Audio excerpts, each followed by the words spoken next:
네, 일본에서 무려 1000만 관객을 모은 영화죠. 일본의 가부키극을 소재로 한 영화 국보를 보고 왔습니다. 다들 아시겠지만 일본에서 실사 영화로 1000만을 모으는 거는 정말로 드문 일이거든요. 이게 어느 정도냐면은 국보 이전에 1000만 관객을 모았었던 가장 최근의 1000만 영화는 뭐냐? 바로 춤추는 대수사선 두 번째 극장판입니다. 개봉 연도가 무려 2003년인 작품이에요. 자, 그러다 보니까 2003년 이후로 무려 22년 만에 실사로 된 1000만 영화가 나와준 건데요. 이렇게 이례적인 흥행에 대해서는 여러 가지 원인 분석이 있겠지만 이 작품을 연출하신 이상일 감독님 본인께서는 이렇게 말씀을 하고 계십니다. 가부키는 일본 사람이라면 누구나 다 알지만 막상 제대로 본 사람은 없다. 그러니까 일본 사람들이 자기들의 전통에 대해서 호기심을 갖고 있긴 했는데 그걸 젊은 배우들이 영어로 연기를 해주니까 문턱이 이번에 확 낮아져가지고 그게 1000만 흥행의 원동력이 된 것 같다.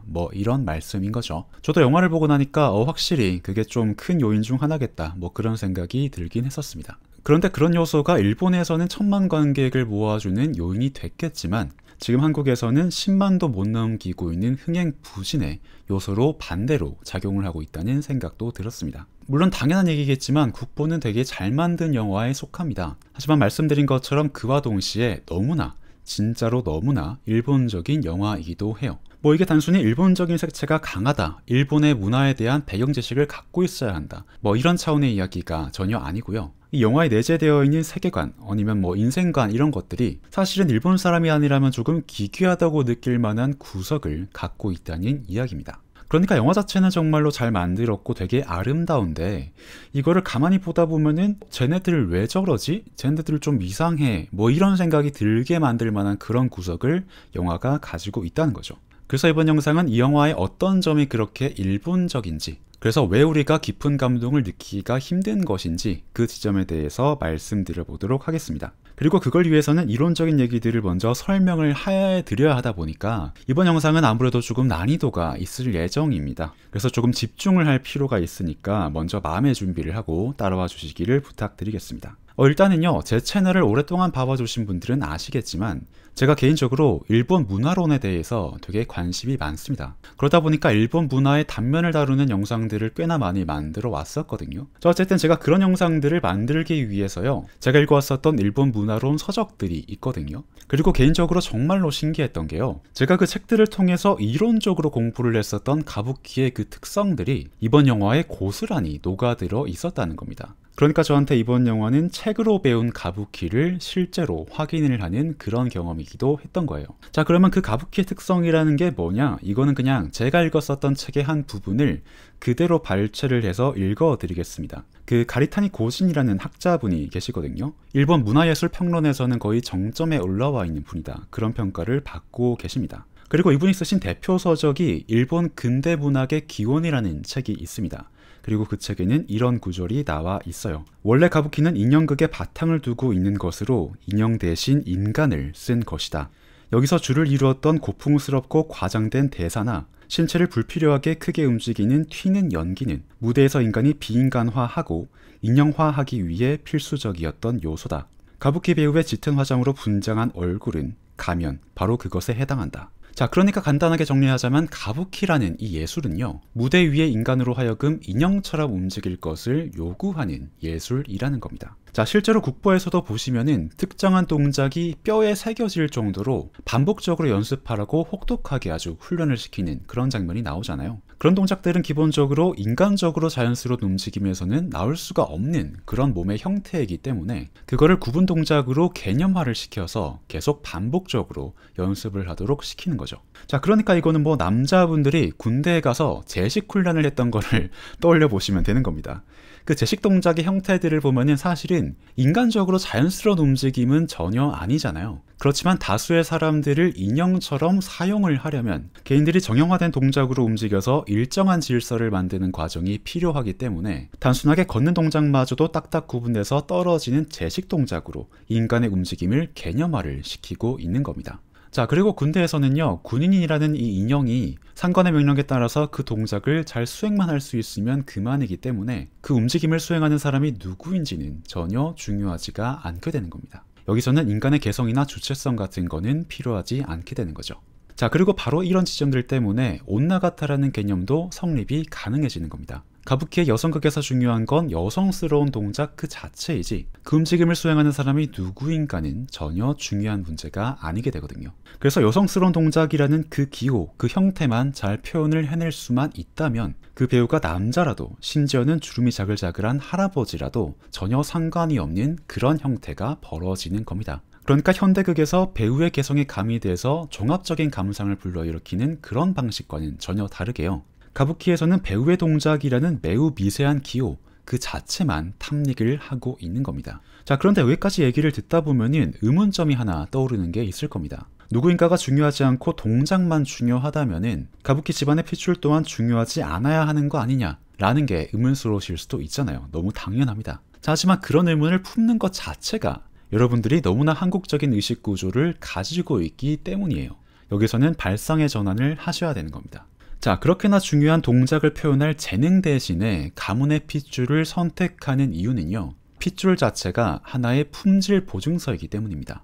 자, 가부키의 동작을 표현하기 위해서는 혹독한 훈련을 거쳐야 되잖아요. 그런데 어떤 배우가 그 혹독한 훈련을 거쳐서 무대에 설 거라는 걸 관객들이 어떻게 미리 보장받을 수 있느냐? 그 문제에서 바로 가문이라는 품질 보증서가 작동을 하는 겁니다. 자, 누군가가 가문의 이름을 걸고 활동을 하겠다고 선언을 한다면 말이죠. 그 이름의 명예를 지키기 위해서라도 뼈에 새기는 훈련을 어렸을 때부터 해왔을 것이라는 그런 믿음의 체계가 있는 거죠. 자, 그리고 가문 역시도 가문의 명예를 지키기 위해서라도 이 가문의 후계자를 어린 시절부터 아주 혹독하게 훈련시켜야 할 그런 책임이 주어지는 겁니다. 그래야만 수치를 끔찍하게 생각하는 일본 사회에서 창피를 당하지 않고 살아갈 수가 있는 거죠.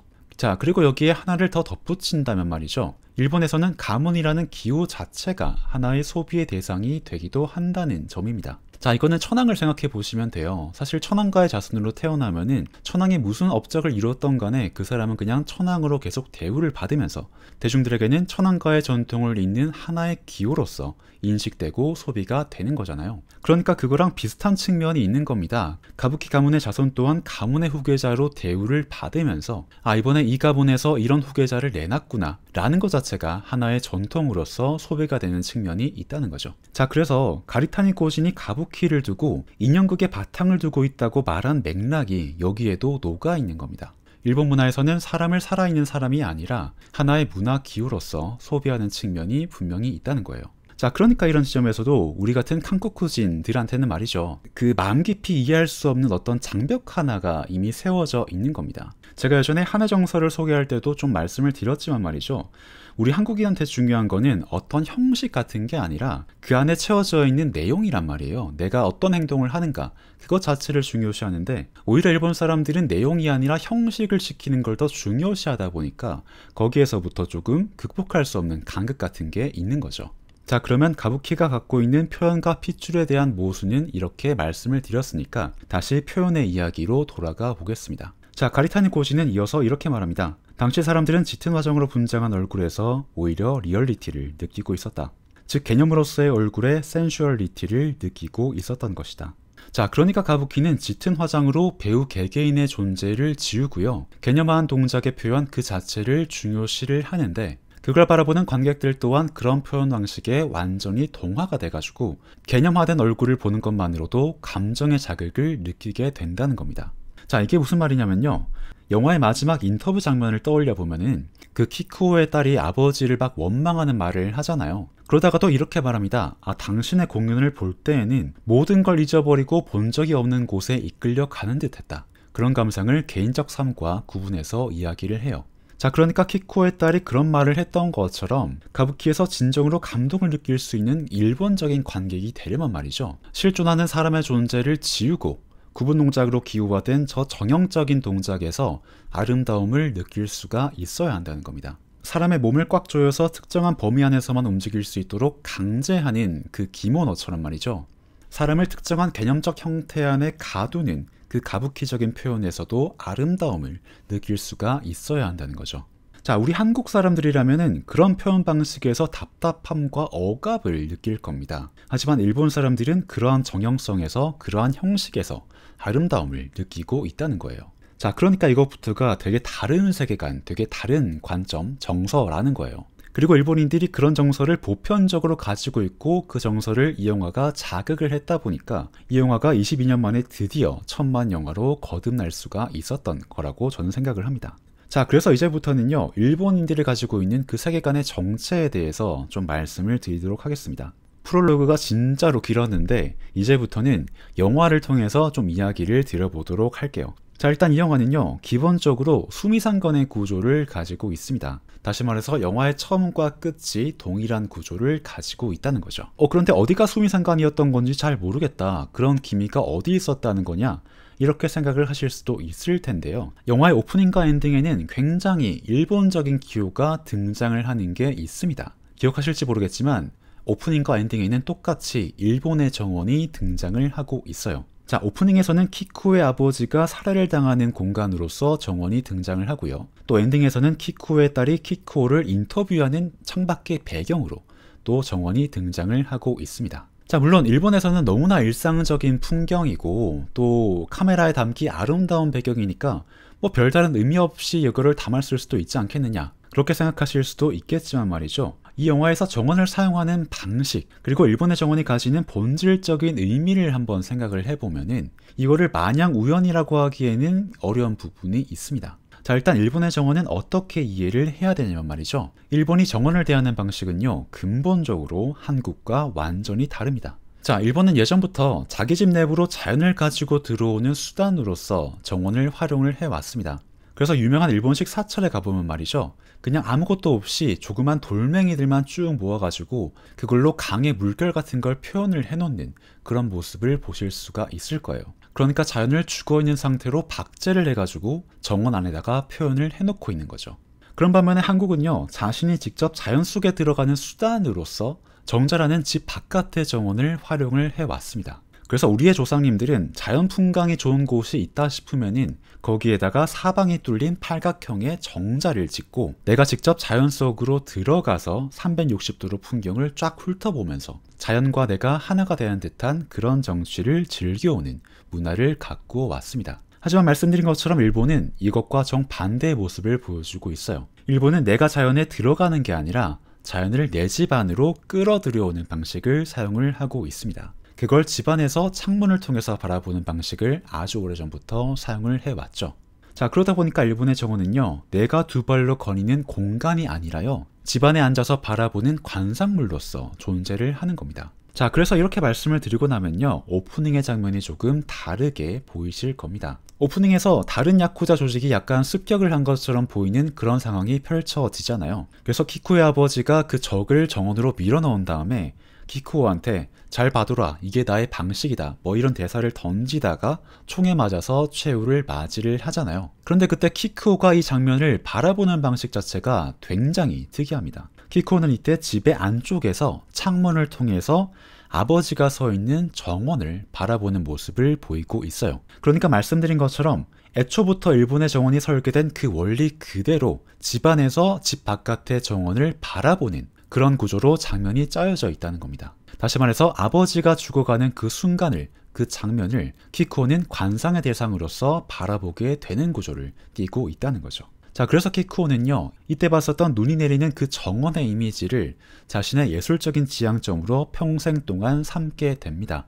왜 기억나실 겁니다. 키쿠오가 너무나 성공적인 공연을 펼쳐가지고 이 한 번씩 예술적인 극한의 희열을 느낄 때마다 떠올리는 이미지가 있거든요. 뭔가 반짝반짝거리는 것들이 일렁이면서 하늘에서 내려오는 이미지가 계속 그려진단 말이죠, 반복적으로. 그런데 그 이미지가 바로 아버지가 죽음을 맞이했을 때 키쿠오가 집안에서 봤었던 그 정원 속의 풍경, 그 눈의 움직임이었던 겁니다. 그리고 키쿠오는 거기에서 어떤 예술적인 감흥을 느낀 다음에 그거를 평생의 예술의 지향점으로 삼게 된 거죠. 자, 그런데 이게 논리적으로 좀 말이 안 된다고 느껴지실 수도 있을 겁니다. 아니, 어떻게 아버지가 죽는 그 비극적인 순간을 자신의 예술적인 지향점으로 삼을 수가 있다는 거냐, 뭐 아버지의 죽음을 아름답게 느꼈다는 거냐, 이렇게 반문을 하실 수도 있는 거잖아요. 자, 하지만 또 거듭 말씀드리지만 그런 반응이 반사적으로 튀어나오는 것 자체가 우리의 정서가 일본의 정서와 너무나도 다르다는 것을 반증을 해주는 겁니다.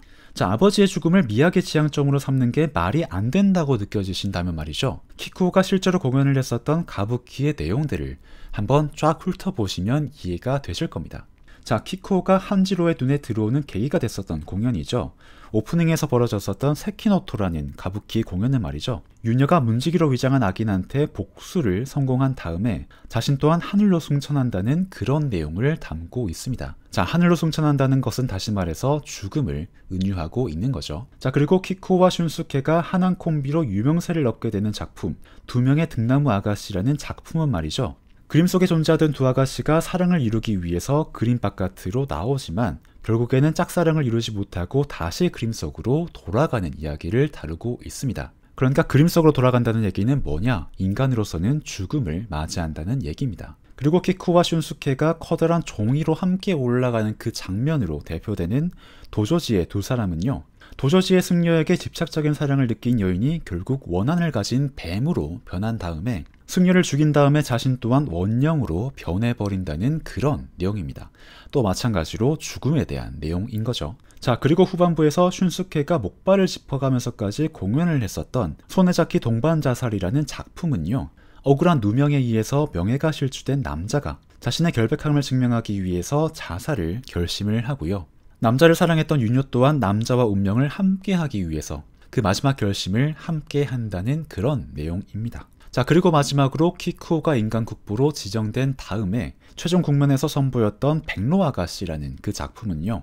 인간 남자를 사랑한 백로가 여인으로 변신을 해서 자신의 사랑을 고백을 해보지만은 결국 그 사랑을 이루지 못하고 슬퍼하면서 사라져버린다는 그런 내용을 담고 있습니다. 자, 그러니까 말씀드린 것처럼 이 모든 가부키 극에는요. 공통적으로 죽음이라는 키워드가 관통되어 있는 겁니다. 그러니까 죽음을 아름다움을 표현하기 위한 수단으로서 장치로서 사용을 하고 있는 건데요. 목숨을 각오할 만큼 애절한 사랑이나 비장한 복수심 같은 것들의 절박함과 비극성을 강조를 하려면은 죽음만큼 궁극적인 수단이 없기 때문에 일본에서는 죽음을 표현의 수단으로 사용을 하고 있는 거예요. 자, 이런 것들을 말씀을 드렸으니까 이제는 키쿠오가 아버지가 죽던 순간에 흩날리던 그 눈의 이미지를 자신의 예술적인 지향점으로 간직한 이유도 이해가 되실 겁니다. 아버지의 죽음은 당연히 비극적인 사건이지만 그러한 비극성은 자신이 봤었던 장면의 강렬함을 더욱더 강화시켜주는 장치가 되기도 하기 때문이죠. 자, 그러니까 이런 지점에서 일본 문화에게 약간 거리감이 느껴지는 그런 구간이 생기는 겁니다. 이건 제가 예전 영상에서 모노노의 아와레라는 개념에 대해서도 설명을 드린 적이 있는데요. 사라져가는 것에 대한 애달픈 마음, 덧없는 인생을 살아가는 자기 자신에 대한 연민, 스쳐 지나가는 순간적인 아름다움에 대한 애절한 마음, 이런 것들이 일본의 정서를 구성한다고 말씀을 드렸었죠. 자, 그런데 그런 애상의 정서를 형성하는 근본적인 기반은요. 결국 일본인들이 죽음을 대하는 태도에서 비롯된다고 생각을 합니다. 다들 아시겠지만 일본은 자연재해를 언제나 가까이 두고 살아왔었고요. 또 오랜 기간 동안 군벌에 의한 지배와 전쟁을 경험을 해왔었기 때문에 일본 사람들은 내가 언제 죽을지도 모른다는 위기감과 인생의 허물을 항상 마음속에 간직하면서 살아왔었습니다. 그러다 보니까 쉽게 사라진 것들에 대해서 애달프게 생각을 하고 이 덧없는 굴레 속에 자기 자신이 더욱더 가엽게 느껴지는 거고, 그런 와중에 벚꽃처럼 순간적으로 스쳐 지나가는 그런 종류의 아름다움을 더욱더 소중하게 생각을 했었던 거죠. 자, 그러니까 키쿠오의 미학도요, 이러한 정서에서 기반을 가지고 있는 겁니다. 키쿠오 또한 아버지의 죽음을 가까이에서 목격을 하면서 이러한 미학을 체득한 것으로 보이는 거예요. 왜냐하면 집안에서 바라보도록 설계된 일본식 정원에서 아버지의 죽음을 목격을 했으니까 키쿠오에게 그 사건은 일종의 강렬한 공연 관람이 되어버린 셈인 거죠. 자, 그렇다면 일본식 정원을 관람의 대상으로 활용한 이런 점들이 제 뇌피셜이 아니라 영화의 의도적인 연출이란 점은 어디에서 확실하게 확인을 할 수가 있냐면 말이죠. 말씀드린 것처럼 수미상관의 구조, 그러니까 엔딩 파트에서 키쿠오의 딸이 키쿠오를 인터뷰하는 그 장면에서도 확실하게 드러나고 있습니다. 자, 여기서 키쿠오의 딸이 키쿠오를 어떻게 바라보고 있었는지를 떠올려 보시면 됩니다. 그때 키쿠오의 딸은요, 창문을 통해서 일본식 정원을 등지고 있는 키쿠오를 이렇게 카메라의 렌즈를 통해서 바라보고 있습니다. 자, 그러니까 창문을 프레임 삼아서 바라보도록 설계된 일본식 정원의 원리를 그대로 따라서 키쿠오의 딸은 자신의 아버지를 카메라 렌즈라는 프레임 속에 담아서 바라보고 있는 거예요. 자, 그리고 이때 키쿠오의 딸은요, 자신의 아버지를 더 이상 살아있는 인간으로 취급하지 않습니다. 마치 가부키극에서 인간을 움직이는 인형처럼 연출하는 것과 비슷하게 또 일본식 정원이 자연의 조형물을 조그맣게 축소시켜서 자연의 풍경을 박제하는 것과 비슷하게 말이죠. 카메라 렌즈로 아버지를 바라보는 키쿠오의 딸도 아버지를 더 이상 살아있는 아버지가 아니라 가부키 가문의 이름을 이으면서 공연의 동작을 수행하는 살아있는 문화기호로 바라보고 있는 겁니다. 그러니까 그런 지점에서 수미상관의 구조라고 말씀을 드리고 있는 거예요. 키쿠오의 아버지가 정원을 배경으로 죽음을 맞이하면서 키쿠오에게 살아있는 미학의 기호가 됐던 것처럼 말이죠. 키쿠오 또한 정원을 배경으로 자신의 딸에게 카메라의 찍힘으로 인해서 그녀에게 살아있는 미학의 기호가 돼버리는 그런 구조를 보이고 있는 겁니다. 그렇기 때문에 딸은 평생을 원망해왔던 키쿠오에게 아름답다고 말할 수가 있는 겁니다. 왜냐하면 상대방은 더 이상 살아있는 인간이 아니라 그 모든 허무와 덧없음을 체화해버린 살아있는 인형에 가까운 존재가 됐기 때문이죠. 그래서 자신의 삶에서 겪어왔던 아버지와 분리를 해서 키쿠오에게 아름답다고 말할 수가 있는 겁니다.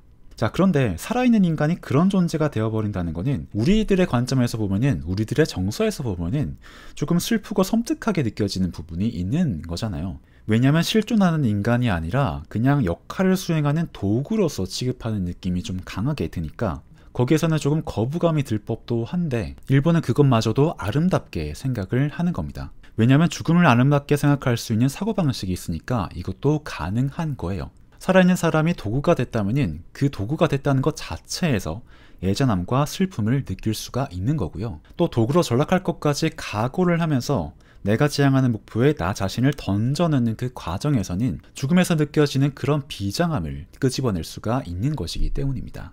그러니까 키쿠오조차도 도구가 된 자신을 슬프게 생각하는 게 아니라요, 자기가 이렇게 비극적인 상황에 처했다는 것 자체를 스스로 애틋하게 생각하고 가엽게 여기는 그런 정서가 있는 겁니다. 거기서 일본스러운 미학이 완성이 되는 거예요. 자, 그래서 우리가 일본의 콘텐츠를 보다 보면은 가끔씩 이런 부분에서 좀 거리감 같은 거, 기괴함 같은 거를 느끼게 되는 겁니다. 뭔가 우리 입장에서는 인간미가 없는 것처럼 느껴지잖아요. 내가 도구로 부려진다면 그 상황을 바꾸려고 생각을 해야 되는데 오히려 그렇게 생각하지 않고 도구가 되어버린 나 자신을 애틋하고 가엽게 여기는 그 마음에서 비극성을 스스로 끄집어내는 게 일본적인 미학이라는 겁니다. 자, 그래서 이런 지점에 대해서 토지를 쓰셨던 박경리 선생님이 남기신 명문이 하나 있는데요. 일본 산고라는 저서에 남기신 부분을 그대로 읽어드리도록 하겠습니다.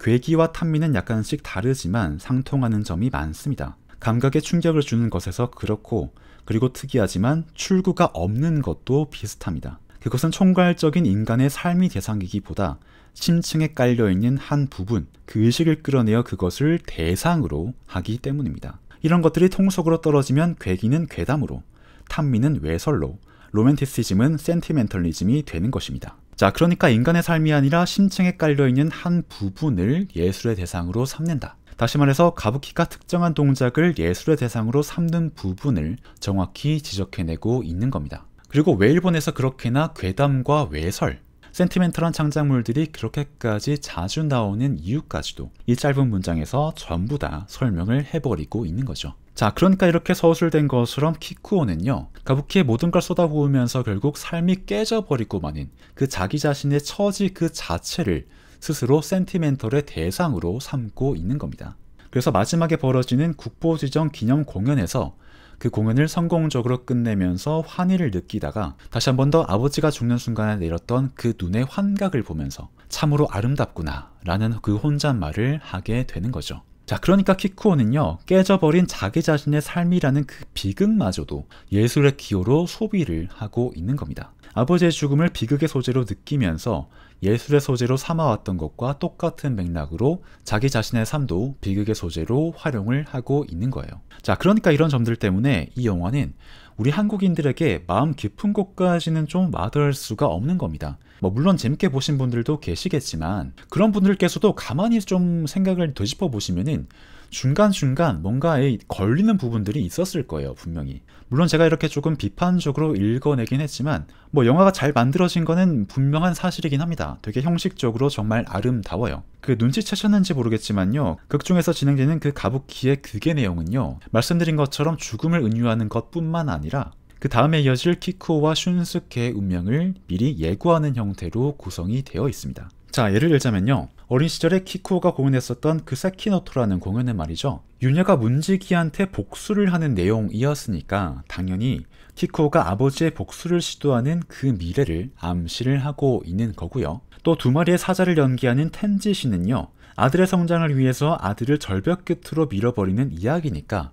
당연히 한지로와 슌스케의 관계를 암시를 하는 거고, 또 두 명의 등나무 아가씨는 같은 것을 동시에 사랑하던 키쿠오와 슌스케의 관계를 암시를 하고 있는 것이겠고, 또 도저지의 두 사람은 사랑에 대한 집착 때문에 질투를 품게 되는 내용을 담고 있는데요. 이건 당연히 키쿠오에게 질투를 느끼는 슌스케의 미래를 암시하고 있는 그런 내용으로 볼 수가 있는 거겠죠. 자, 그래서 이런 식으로 가부키를 통해서 앞으로의 서사를 암시하는 형식이 되게 저는 좋았다고 생각해요. 형식적인 완성도가 되게 있는 방식인 거죠. 그리고 이런 것 빼고도 그냥 직관적으로 장면 하나하나가 정말로 아름답게 구성이 되어 있습니다. 하지만 이 모든 것들을 지나서 제가 결국에 보게 되는 거는 말이죠. 마치 하얗게 분칠을 한 얼굴처럼 좀 텅 비어있는 그런 인간의 표정이었다고 생각을 합니다. 이 장대한 서사 안에 깔려있는 거는 결국에 좀 지독한 허무주의 같은 게 아니었나, 저는 그렇게 생각을 합니다. 왜냐하면 빌리 엘리어트 같은 영화를 보면은 말이죠. 결국에는 주인공이 어떤 비극을 거쳐왔든지 간에 마지막에 주인공이 이뤄낸 성취 그 자체에서 기쁨을 느끼는 태도가 깔려 있단 말이죠. 그래서 삶 자체를 긍정적으로 바라보는 태도를 가지고 있습니다. 그런데 국보에는 그런 게 없습니다. 분명히 키쿠오는 엄청나게 성공을 했고 예술적인 성취를 했는데도 말이죠. 거기에서 기쁨을 느끼기보다는 오히려 그 성취를 읽어내느라 모든 걸 내던져서 부서져 버린 자기 자신에 대한 애틋함이 더 강하게 깔려있는 것처럼 느껴져요. 그래서 겉으로 보기에는 뭔가 아름다운 것 같아서 다가가면은 뭔가 이상하게 섬찟한 기분이 계속 드는 겁니다. 이거는 비슷한 소재를 가지고 있는 우리나라의 서편제와 비교를 해봐도 그렇습니다. 자, 서편제도요, 판소리를 갈고 닦느라 인생 전체를 내던지는 주인공의 서사를 가지고 있거든요. 그래서 결국에는 소리 때문에 인생이 깨진 것을 슬퍼하면서 한의 정서를 갖는 것으로 마무리가 되고 있습니다. 하지만 그렇게 예술 때문에 소비되어 버린 자기 자신의 인생을 아름답게 여기지는 않아요. 그걸 어쩔 수 없이 벌어진 자기 팔자, 그래서 한스럽게 생각을 하는 그런 태도가 훨씬 더 강하죠. 자, 그러니까 예술 때문에 깨져버린 내 인생을 스스로 애틋해하고 아름답게까지 생각하는 국보의 관점과는 완전히 다른 태도를 가지고 있는 겁니다. 그러다 보니까 한국은 한의 미학이고 일본은 죽음의 미학이라는 그런 말이 나오는 거예요.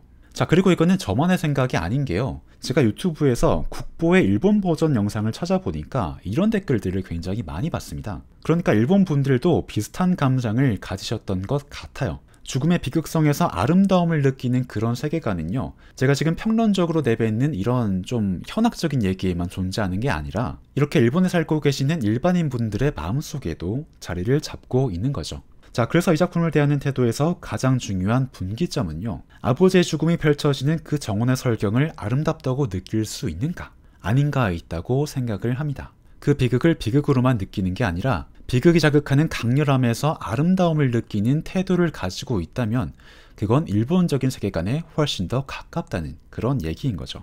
자, 그래서 진짜로 길고 좀 복잡한 얘기를 지금까지 드리게 됐는데요. 이번 영상은 좀 가뜩이나 이런 복잡한 얘기들을 좀 잔뜩 쏟아냈으니까 그냥 저도 다 내려놓고 그냥 마지막까지도 좀 있어 보이는 이야기로 마무리를 해보도록 하겠습니다. 자, 다시 박경리 선생님의 말씀입니다. 이거를 읽어드리면서 그대로 영상을 마쳐보도록 할게요. 죽음의 미화를 우리는 어떻게 받아들여야 하는가? 정직하게 말하여 그 문제는 상당히 유혹적인 측면을 가지고 있습니다. 그렇다고 해서 문화라고 할 수는 없습니다. 문화는 삶을 위해 있는 것이며 연속을 위한 노력의 산물이기도 하기 때문이죠.